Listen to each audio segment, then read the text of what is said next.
Le communiqué est tombé à 19h14 très exactement ce vendredi soir. Le remaniement annoncé à plusieurs reprises cette semaine a donc eu lieu. On le commente avec vous, Guillaume Tabar. Bonsoir.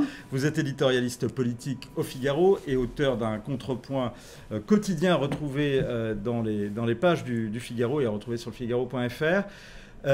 Quelle est la leçon que vous tirez de ce remaniement, de cette annonce ? Écoutez, on se demande pourquoi il a fallu une semaine entière pour entretenir un suspense qui n'en était pas un, puisqu'à l'arrivée, ce remaniement est non seulement à minima comme prévu, mais qu'en plus, il confirme ce que l'on savait depuis le début de la semaine, à savoir que Christophe Castaner quittait son poste de porte-parole, mais restait au gouvernement comme il le souhaitait, au poste de relations avec le Parlement, ce qui pose d'ailleurs un problème, on y reviendra peut-être, et Benjamin Griveaux, autre fidèle de la campagne d'Emmanuel Macron, qui prend le porte-parole. Si ce n'est deux entrées, un parlementaire, une femme de la société civile, c'est vraiment à minima, donc sans signification, ou en tout cas sans portée politique. Delphine, donc Génie Stéphane, c'est son nom, et la révélation de ce remaniement, elle est nommée comme secrétaire d'État auprès de Bruno Le Maire. Pourquoi elle? Qui est-elle d'ailleurs? Voilà, donc elle va à Bercy. Elle était directrice du plan et de la stratégie chez Saint-Gobain, donc une grande entreprise française. Elle avait commencé sa carrière à Bercy comme fonctionnaire, et puis ensuite elle est entrée à Saint-Gobain où elle avait fait l'ensemble de sa carrière. C'est donc à nouveau un profil société civile, quelqu'un qui connaît bien le monde de l'entreprise, le monde de la grande entreprise. Toujours cette volonté d'Emmanuel Macron de placer au gouvernement des gens qui connaissent le secteur dont ils vont avoir la charge. Mais qui vient quand même de la haute administration. Et en ça, c'est très initialement macronien comme de la haute profil. administration, oui, mais enfin, qui a quand même une vraie expérience professionnelle chez Saint-Gobain. En revanche, Olivier Dussopt, lui, c'est le signal envoyé à la gauche. C'est un député PS. Député PS qui avait été proche au départ de Benoît Hamon, puis qui s'était rapproché de Manuel Valls, en tout cas qui était au sein du groupe socialiste à l'Assemblée nationale, donc théoriquement dans l'opposition. C'est une vraie prise de guerre, si l'on veut, ou c'est quelqu'un qui était dans l'opposition qui rejoint la majorité. En même temps, c'est une personnalité qui n'avait pas une notoriété immense. Ça n'est pas une prise de guerre colossale pour Emmanuel Macron.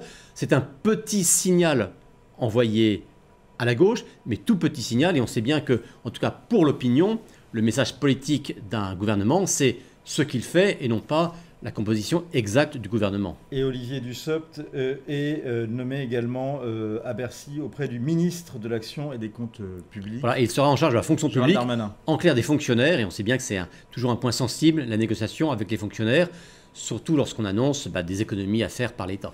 Christophe Castaner reste donc au gouvernement. Il va cumuler sa fonction de secrétaire d'État auprès dans les relations avec le Parlement et de délégué général de la République En Marche. C'est un peu une survivance de l'ancien monde, ça. En tout cas, c'est clairement non seulement la conséquence du choix personnel d'Emmanuel Macron qui voulait Castaner au parti alors que Castaner n'en mourait pas d'envie, mais surtout la conséquence d'un caprice, il faut bien employer ce mot, de Christophe Castaner, qui voulait rester au gouvernement. Et il a obtenu gain de cause auprès d'Emmanuel Macron. Il a obtenu gain de cause. Alors, certes... On sait pourquoi ? Parce que, oui, c'est-à-dire qu'il ne voulait pas non plus le froisser d'emblée. Et puis aussi, tout simplement, parce qu'on peut penser qu'Emmanuel Macron se moque des commentaires, se moque des critiques de l'opposition ou des commentaires de la presse. Ce qui compte, c'est de garder un fidèle dans un poste clé, puisque les relations avec le Parlement, c'est un poste très sensible, puisque c'est quand même lui qui va en partie orienter la conduite de l'action parlementaire et des relations entre le gouvernement et le Parlement. Benjamin Griveaux, qui devient porte-parole, c'est un peu une revanche pour lui, et une revanche par rapport à son rival Christophe Castaner. Oui.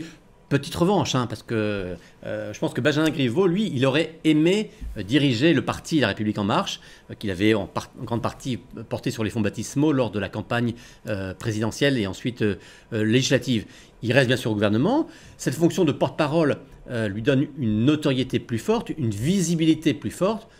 Dans la hiérarchie gouvernementale, ça reste un poste qui est bas, il reste secrétaire d'État. Il ne devient pas un poids lourd de l'équipe gouvernementale. Mais une notoriété quand même suffisante dans un de ses combats qui lui est cher, notamment pour la mairie de Paris. Et on suivra ça. Voilà, en tout cas, ça lui permet d'exister médiatiquement un peu plus. Merci beaucoup, Guillaume. Merci à vous.